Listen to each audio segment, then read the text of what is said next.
Hello, everyone. Welcome to Covers and Pages podcast. My name is Rese, and Covers and Pages podcast is all about celebrating authors, narrators, bookstore owners, and book influencers who continue to empower and move the book space.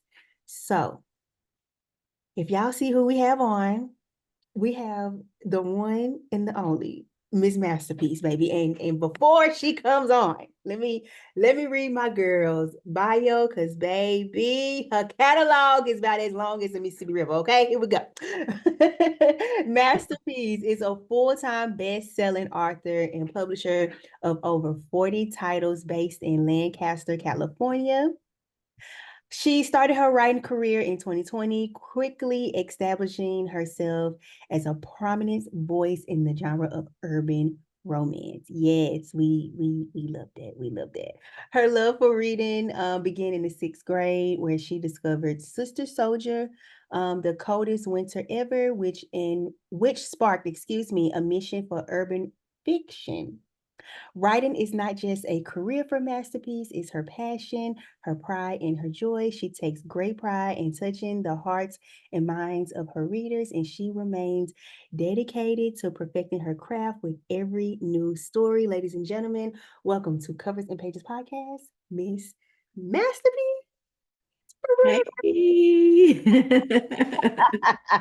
how How you are you, my doing? dear? How you doing on this beautiful Thursday? I am doing wonderful, wonderful, wonderful. How you doing? I'm good. I'm good. I'm tired, but I'm here and we're gonna have us a good conversation. Oh, that wonderful was a little tight. I'm like, wonderful, wonderful, tired. Yeah, because I'm trying to pour the energy. I'm like, I'm reeling it out of me. But it's there. But it's there. I'm giving you all of me, honey, because I have been wanting to interview you for so long. I love your work. I love your books. You are an amazing writer. And we're gonna just dig into it. So I know I read your bio, but just tell everyone who do not know you, who exactly is Masterpiece? I am a full-time author, like you mentioned, and this is what I do 24/7, literally. I have three kids. I'm a stay-at-home mom. Um, I'm just I just write, and what I do for fun is I go to book events. I try to connect with readers and other authors, and just take a breath of fresh air, like from being in the house, because I'm always in the house. Um, I like to color. When I color, that helps open up my mind to get my story going because I'm a freestyle writer. So I really don't outline, although I teach that in my mentor class for new authors coming up that want to be more organized. I am a publisher of four, soon to be seven. I published over four authors that took my mentor class, and I'm looking to sign three more. And that's going to be like a cap on that because I'm very intimate with my authors. Like I'm hands on and I'm trying to help them, and they're brand new. And I want them to blossom just like I did in this industry. Beautiful, beautiful. I love that, and congratulations. Yes. If they are under you, they are in good care. Because when I tell you, you put so much pride and joy into your craft, and you can tell just by reading it, because I first discovered you by reading Buy Down. Let me tell you something. I can't wait for the day I meet a man and he make me so mad I flip him off, and then he got the car and tell me basically do it again, and I'm gonna take you in this bedroom and we're gonna X, Y, and Z. And I'm like, okay. Bow Down was my favorite out of, I would say it's my first favorite this year that I actually connected with because I could write a million stories and I could just get it out. Like I could think of a storyline and say, okay, I'm gonna write this, and I write it, but I don't have anything that pulls at me like, like, ooh, I'm gonna miss these characters when it's over. Bow Down pulled at me so much. It was like, okay, let me come with another two books and a fourth book that's kind of like, with the characters out, the side characters. But Bow Down was like really my number one book this year. Like if someone had to tell me what was my favorite book that I wrote this year, it would be Bow Down. Yeah, An amazing story, like I mentioned.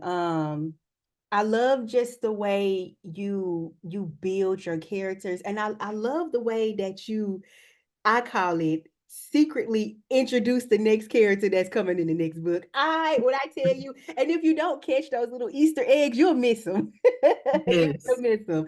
And I love that, and I think that's what sets you apart is how you do just slide those little nuggets in there to get us prepared for the next book that you have coming out. Now, one of my questions that I have is just like, where does like some of your writing inspiration come from? Like, do you just be out with your kids and just so happen to, I don't know, just see somebody walking or someone with their children? Um, my inspiration comes from music. Music is like, well, let me just say this first. Writing is therapy for me.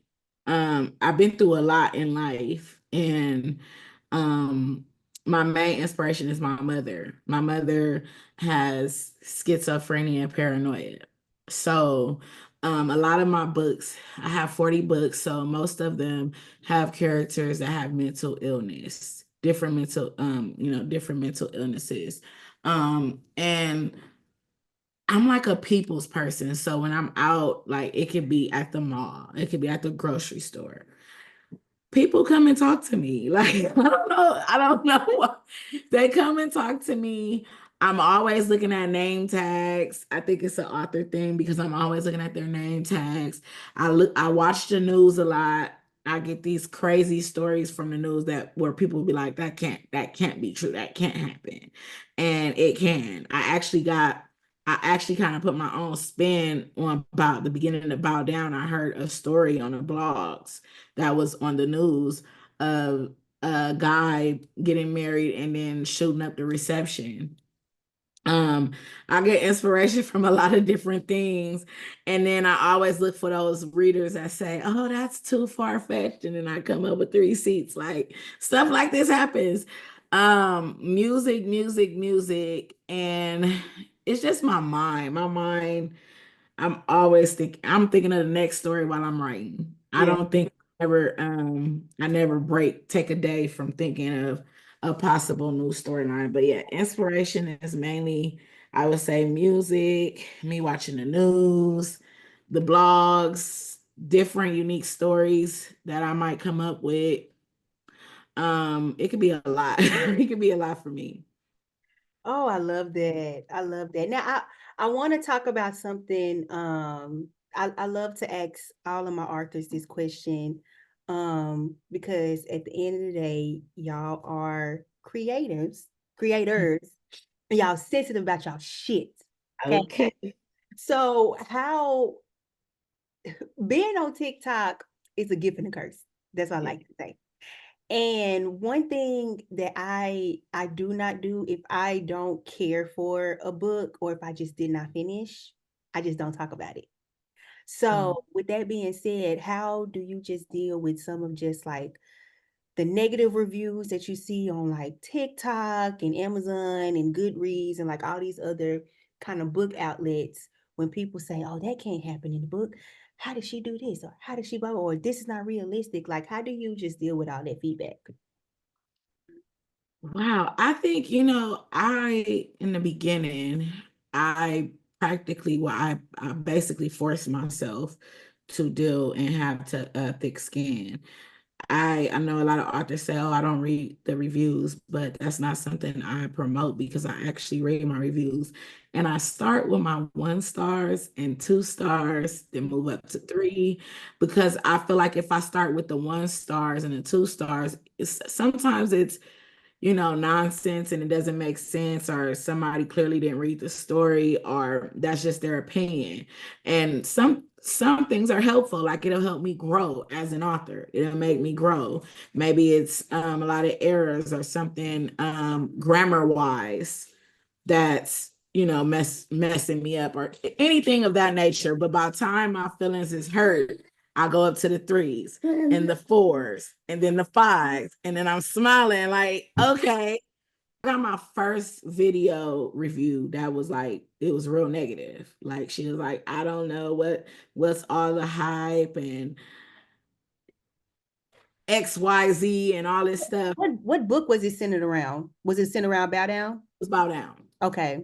So she went on a rant, and that day I had woke up and I wasn't in a very good mood that day.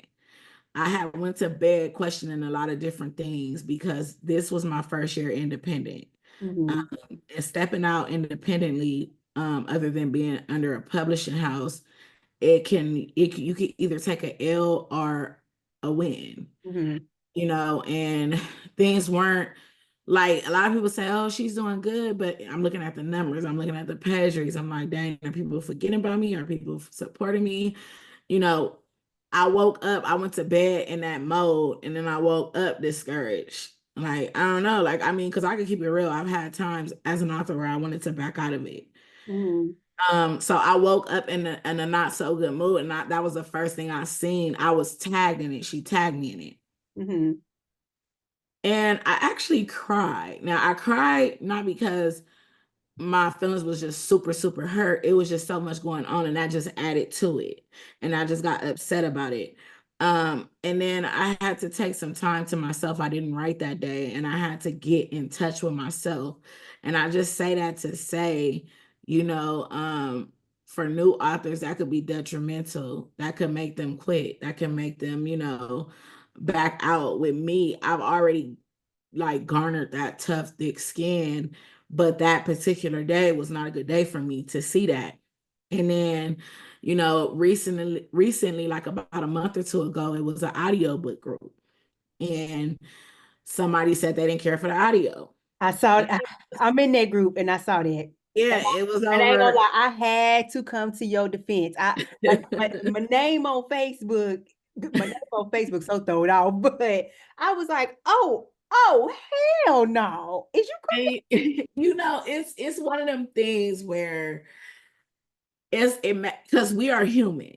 Authors are human too. Right. And I'm so about my brand and what follows my name. I had no choice but to respond very classy, very, you know, professional. Like, well, thank you for reading. And although it's like a domino effect, if one person said, then a multiple people come under that comment and they say it and go in on the author. So it felt like I was getting gang jumped. And I just had to say, like, you know, well, thank you for reading. And I got up out of there and I expressed myself to my close friends. Cause it was just like that type of stuff. Can't no author say it don't bother them. It do bother you. You just, is it gonna bother you to the point where you're gonna quit, or you just gonna keep pushing? Like sometimes you're gonna pause, because I've paused a couple of times.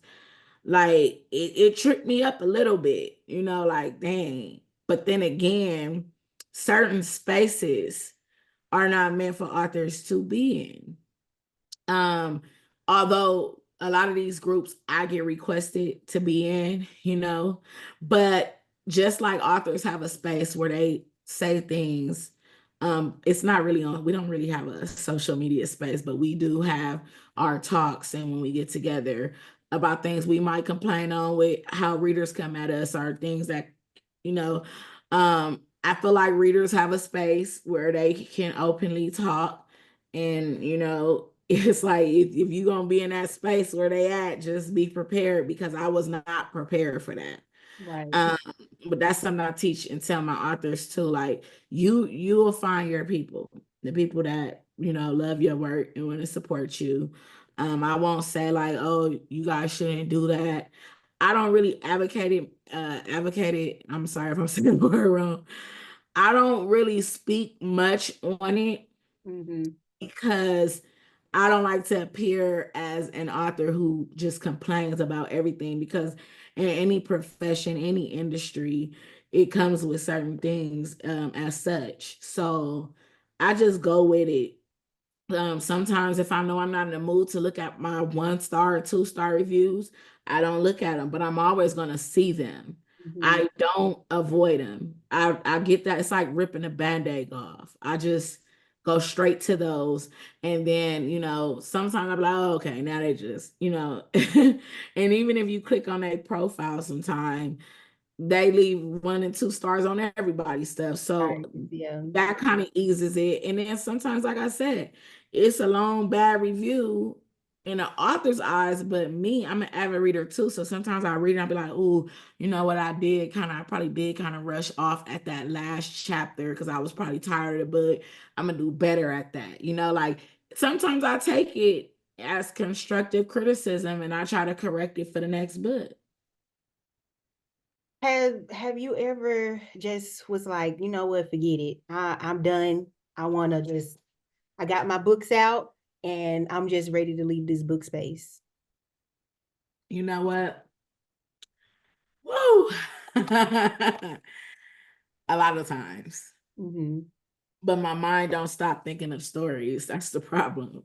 Um, I said for 2025, I was gonna try to focus on my authors more. But I already got like 15 books in the vote. I got covers, I got stuff written down.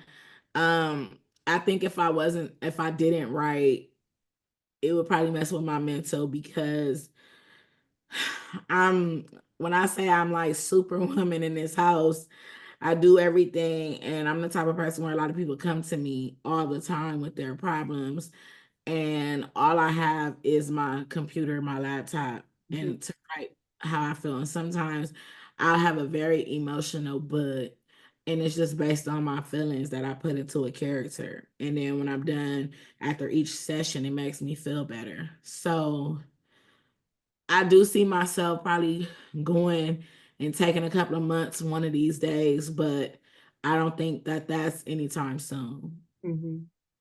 I love that you said that, writing is basically your therapy because that's the same with me for books. Like I have so much stuff going on in my personal life or whatever.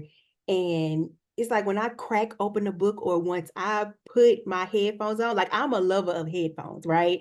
I will buy all types of Bought some headphones new ones. and listen. I just got me a brand new pair of Beats too. And Black Friday. right. And I would justify like I need these for my audiobooks, but I bring all that up to say it reading is therapy for me to just escape.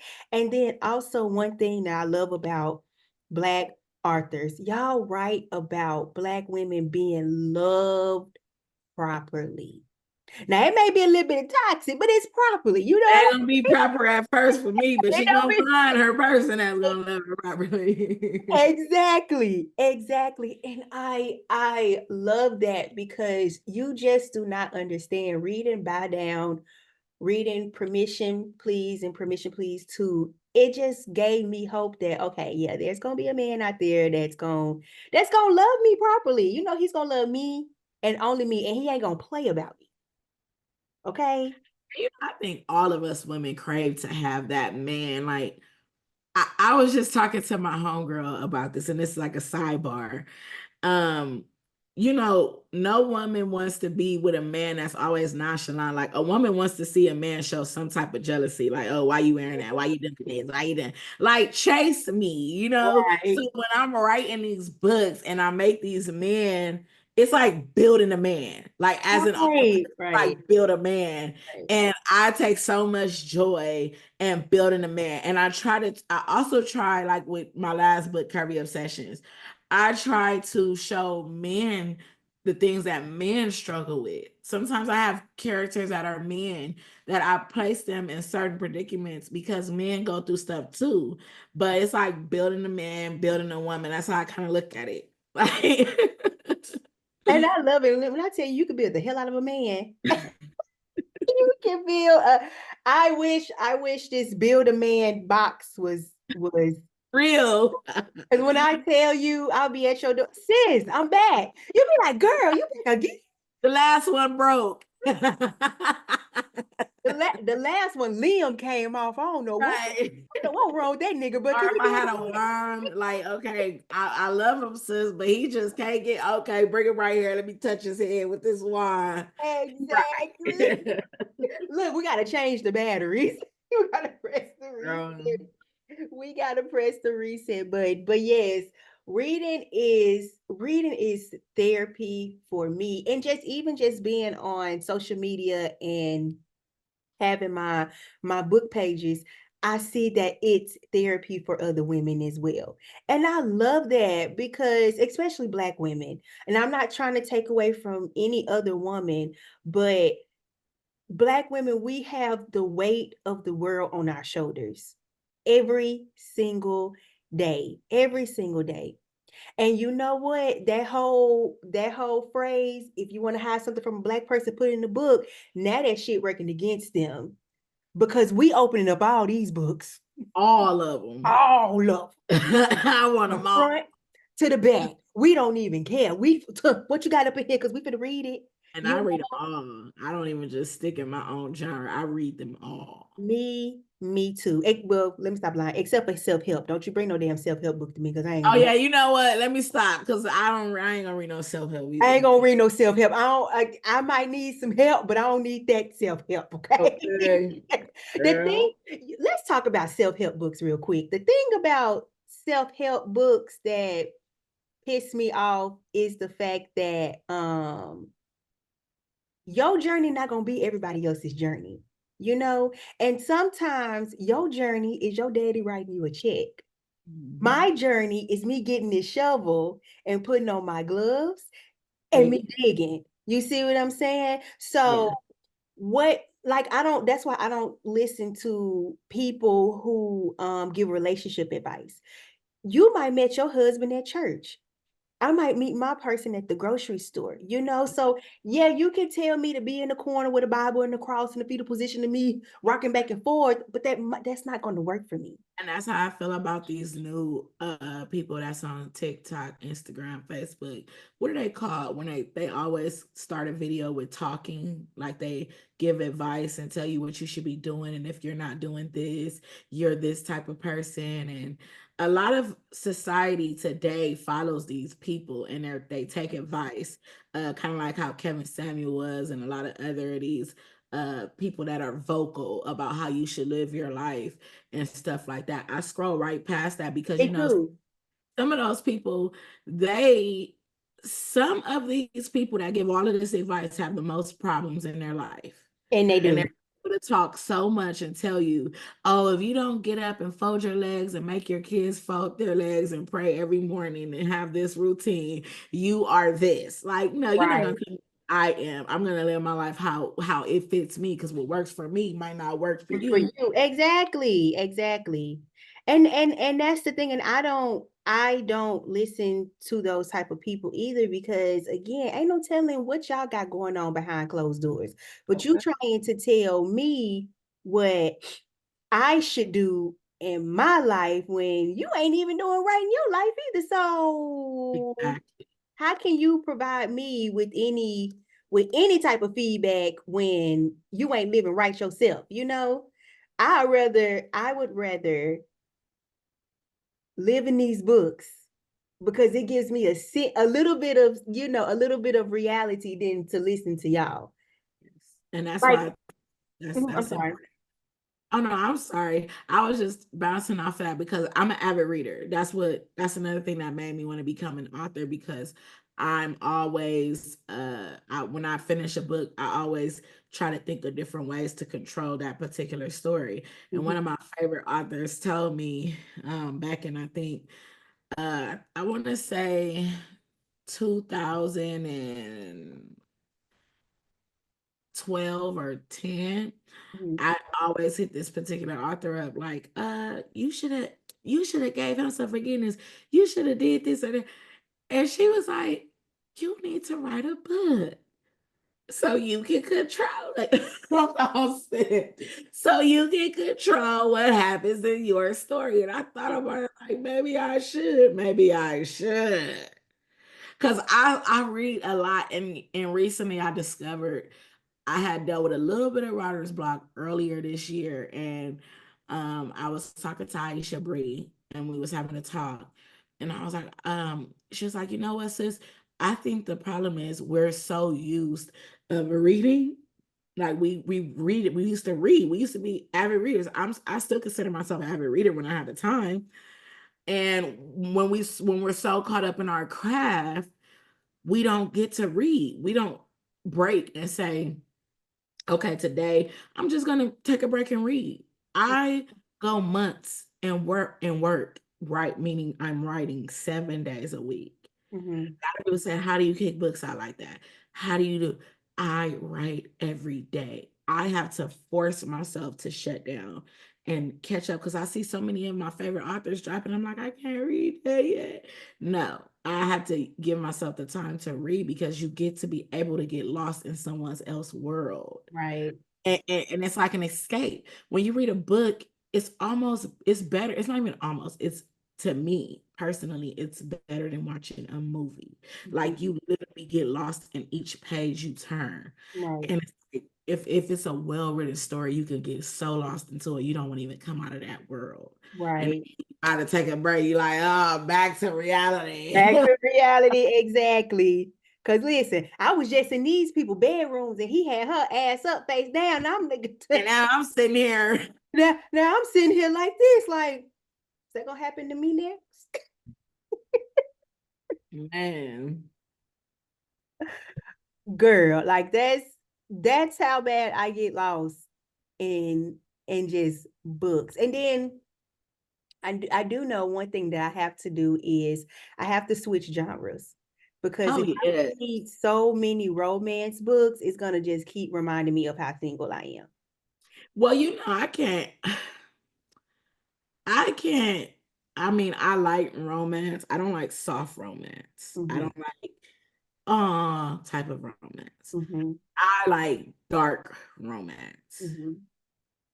And sometimes pitch black dark romance, but not the type of pitch black where they all incest and that. I don't read that, but I like dark romance where the man is unethical, he's unhinged, and I'm actually writing my first official dark romance to kick the year off with, but that's what I actually like. I also like other genres, paranormal, fantasy. I haven't read fantasy in a long time.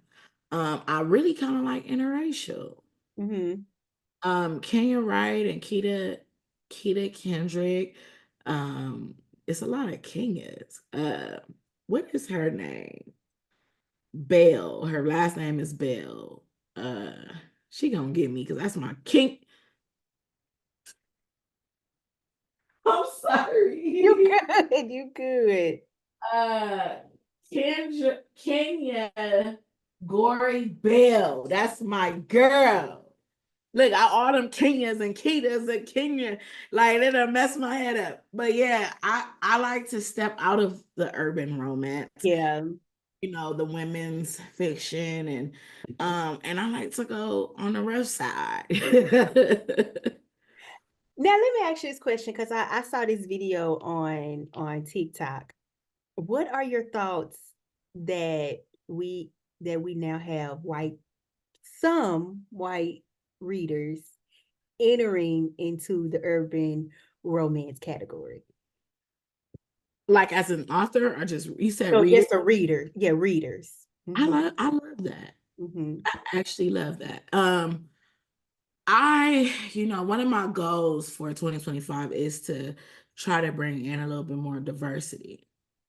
Um, and I think that we read their books. I mean, our readers are in our goes over there and read their books. Right. And them coming over here shouldn't be much of a problem. Right. Um, if it was to somehow one day become like where all readers are just reading all type of books, and I think that's more, it's better for authors as well because it's like it's a cap right now on the genre urban. And I think the more different race that come over and read, like, ooh, these are some good books. And then the word of mouth starts to travel, and then we bringing in more diversity. Right. I think that that's good. I actually like that. Yeah, yeah. But they better keep it cute, okay? Don't be under them Amazon reviews ripping my girl to pieces because baby, I'm coming with the vengeance. Yeah, I think, well, I could have said that about TikTok. Mm-hmm. Um, before I even promoted my books on TikTok, I promoted on Facebook, and then I kind of went over to Instagram. Um, and my reviews were always 4.8 or 5, just 5 stars in the thousands. My book of Beats Catching My Heart, all 3 books is 4.8, some is 5 flat. When I got to TikTok, my reviews this year was the first year I ever experienced a 4.6 or a 4.5. A Really? lot of people say that's still good because that's still like damn near close to 5. Mm-hmm. But for me, that is like, what the heck? Mm-hmm. I've never had a 4.5 or 4.6 until I start getting on TikTok. A lot of TikTokers review and rating system is different. They say a Right. 3 star is good. I don't think a 3 star is good. So Mm-hmm. it's like I've had to adapt to, okay, you said 3 star is good, okay. But it has made my rating on Amazon go down. So I felt like TikTok didn't keep it cute with me. Like, okay. And I was talking to a couple of authors about it. Like, you notice on TikTok, like when it goes viral on TikTok, it brings in all these new readers. Yes, that's Right. good. It brings you new readers.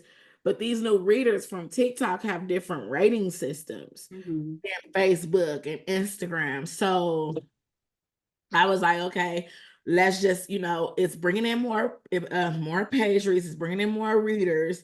This is okay. This is good. But I had to learn to adapt to the fact that, okay, now I know I'm promoting on TikTok, so I'm gonna get, my rating is not gonna be like close that 4.8. It's gonna be 4.7, 4.6. That was something I had to adapt to. So I think that some, if they come over here and with an open mind and they realize that, certain words won't be used uh in our urban books. Uh, Mm-hmm. some words will be said that they might be like, oh my God, is that how they talk? It could go either way, but I think maybe it could be learning for them. Maybe they Right. learn some things. Maybe they might actually start enjoying and they might go down the rabbit hole and just spend a whole year reading nothing but urban fiction.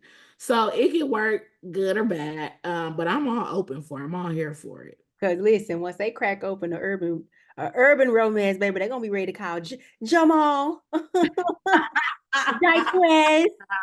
Can you do I this? heard this in a book before. Like This is listen. I didn't find the word cock nowhere. Like, oh, when I tell you if that is in a book, I'll be ready to close it up. you know what? I had to put that word in one of my books, but it was only because it was the villain of the story. He was white, Mm-hmm. and I had to put it in the book. And they was like laughing at me, like, "No, you didn't put I that word." know you did. I said, "I know I did." Girl, I Shit. would have DM'd you now. Now, sis, what's going on? That should make you not like the character even more. Look, do I need to come watch? Do I need to take a flight to California and watch the kids for you? Is everything okay? Are you good? I laughed for 10 minutes straight when I wrote that scene. I laughed so hard because I already knew what to expect just from that one chapter. Yeah. I already knew what to expect. I knew what to expect. But he only said it like once or twice. Mhm. And that was because of, his race. Right, right. So, okay, so outside of Buy Down, what what is one book in your catalog that you want people to kind of talk about a little bit more and why? Forevermore. Forevermore. Okay, tell me why. Forevermore is and this is not me, like this is nothing cocky coming from me. Um, but nobody has that storyline, especially in my genre of urban fiction. That storyline, it took me like while I was writing other books, it took me months to get that storyline together. I created my own diseases. I created my own everything. It was a whole world of its own. And I wrote that book. I was inspired by writing that book from COVID. And from all of the things that I hear over the years of growing up with Black people saying, "Oh, the man, I can't do this because of the man. I can't do this because of this." And then a lot of people talk about the CDC and all of these different things. So I took all of that and put it into a book. I created the man, and the man was called the source. The FDC, the CDC, that was called the order. Um, I had a chemist. His name was Nemesis Jr. He was a chemist. And his father had him creating all of these diseases. And it was just a breakdown of so many things.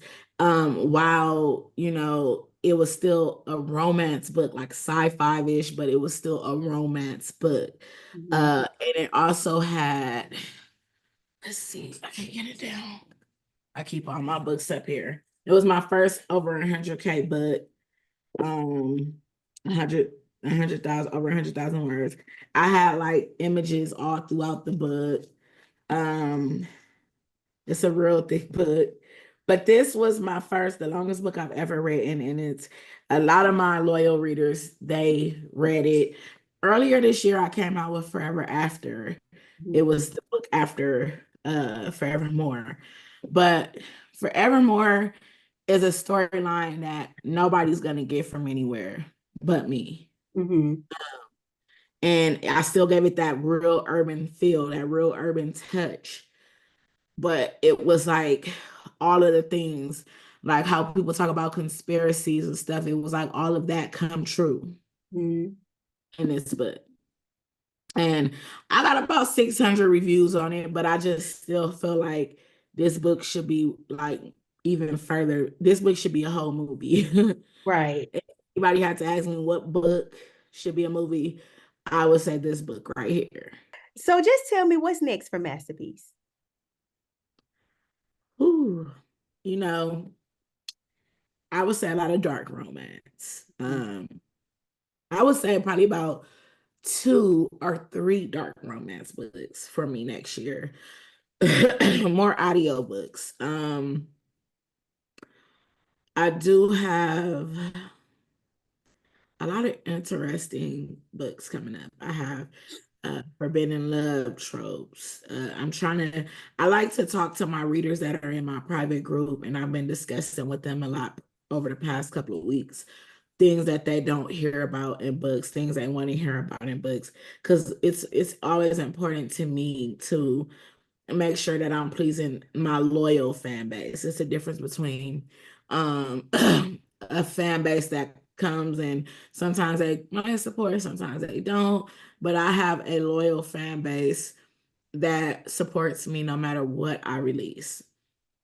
And I always try to give them a special treat every couple of months. So my book tomorrow, Purdy's Holiday, was not planned. I was not supposed to even write that book. I was supposed to cap out at 11 books, but because they wanted that from the 90s book, I gave it to them. It's some books that I write on a whim just because my readers tell me to. Mhm. And a lot of authors say it don't if it don't make sense, I can't do it. And that's how I feel too. But sometimes as an author, I have to show my appreciation to my readers by giving them what they want. So I know for sure I have a couple of urban romance. I'm really, really, really, really thinking about doing a fantasy or a paranormal one book only next year, only if I can get a head start. I know I'm supposed to do an exclusive book that'll be only at Southern Hearts. So it's a lot of stuff coming up for me. I got a list. I got a list of 20 titles written down and possible storylines, but I mean, it always go different for me. Every year when I get to November, December, I always write out what I'm supposed to do. And like last year, I never put it on my board to becoming a publisher. Mhm. I never had that in mind. I'm just being so honest to you. I never had this in mind. I never even imagined being in a position I'm in right now. Mhm. Um, all I wanted to do was teach, help authors, and something just touched me. Like, I can't let them go with just anybody. I can't, I don't want them being taken advantage of. And I think with me, I just do something totally different, with my authors, and I want them to be able to spread their wings when so I could always tell you what I got planned, but it just happens. Stuff with me happens. I have it planned out. I have the books, the titles, the genres, and everything I'm supposed to do, but who knows? Right. Honestly, who knows? Because stuff just be happening with me. Look, y'all, girl. I ain't gonna lie. I tell people that all the time because I got a whole plan. A whole plan. I got the notebook right here, right on my desk. Got the notebook. And I write stuff down, but who knows? I do have a couple of book events though going on. And my cap out next year is about 10 to 11 books. Probably less than that, but it might probably be more, probably be less. Just gotta go and see what happens.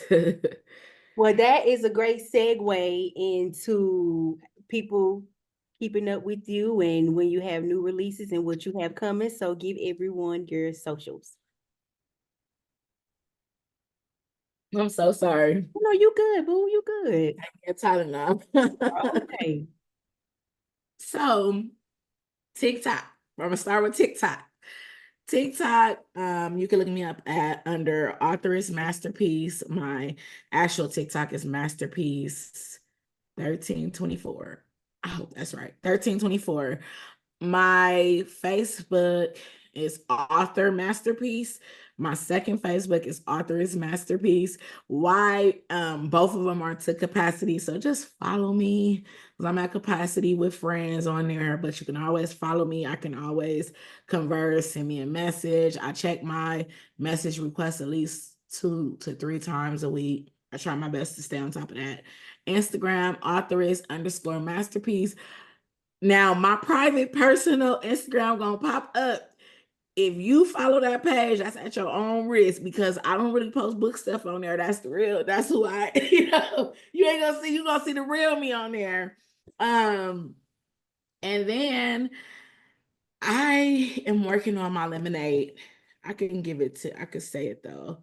I'm working on my lemonade and my blue sky. These are new apps. I'm trying to reach everybody. It's like a headache trying to keep up, but those are my main socials. And then my website, www.authoressmasterpiece.com. Books, everything. Anything you want, you can get it on my website. And that's another thing. If you go on Amazon for my paperbacks, hardcovers, they're going to be taxed super tough. So don't buy no paperbacks or no hardcovers on Amazon if you want to spend $15 to $10 to $20 more when you can just go on my website and get it at a cheap price. Because Amazon don't like to really, give the full for the paperback. So I'm just giving that as a heads up. I try to spread the word on that. My paperbacks are overpriced on Amazon, but on my website, they are priced the right. Beautiful. That is a great segue. Like I've been saying for months since being in this book space. Go on the website, buy the book. Buy the book. I Go try to say on that the as much as I website can. and buy the book. Okay? Girl, I try to say it as much as I can. Because a lot of people are like, you ain't tell me that. I'm like, I try to say it. Anytime I think about it, I try to say it. Do not go on Amazon and buy that book. You know what? I'm gonna have to bring you on. We're gonna have to have that conversation, just kind of talking about just Amazon and how they treat their authors. Oh, yeah. Authors in I'm general. very transparent. A lot of authors don't. I'm very transparent. Because, a lot of people assume because authors are, hitting *1 or they're on the charts, oh, they're making money. That is not the case. I mean, there's some authors that are making well. Because something you schooled me when we went on live together and we was talking about, I think one of Frida McFadden's book. Baby, you schooled me. I did not know that. Yeah. So It is it's real different. I mean, you could tell sometimes by the reviews of an author, like, oh, okay, they making a nice penny, but like I said, it's a half a penny per page read. Yeah. And you know what, who you remind me of when you was talking about it? You remind me of when Left Eye was on VH1 and she was like, get ready to do your math. She was talking about the music industry. And everybody on my friends, they laugh at me because I don't care. When I be on live, I say it about every time. They be like, why do you always say that? I don't give a damn. They can search it on Google. Right. Because listen, Why you people was think out we there fucking did? TLC over. Man, why you think I done came and inboxed a lot of different reviewers and like, hey, if you get a chance to read my book, and they be like, hey, it's 250, 300. I am not rich. Now I will Right. give something, but I can't give Oh, all. I mean, right. I only make a half a penny. I tell my family that I only make a half a penny per page read. Yeah. Like, I know people be tired of me saying that, but it's just the truth. It's Yeah. people can Google it. I ain't lying. Woo, that Amazon, honey, you gotta love it. You It's you like a never to hater. hate it. They just held my brand new author, they just held her book for almost 4 days in publishing. Wow. That's why I got a headache right now because I didn't have no sleep. I was up every hour on an hour checking that book. Mm-hmm.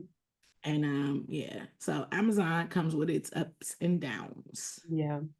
I wouldn't be surprised if somebody do a what you call them, a class suit on their ass Yeah, a class action lawsuit. because it is crazy. Yeah. Well, we're gonna discuss that. I'm definitely gonna bring you back on to the podcast. I thank you for just, carving the time out from your personal life, mommy mode, just to have this conversation with me is definitely needed. And I feel like I know you even more and I love you even more just by just opening up and just being so transparent. Um, I love you, Masterpiece. Girl, I love Do this again. We gotta do this again, girl. We gotta you. again.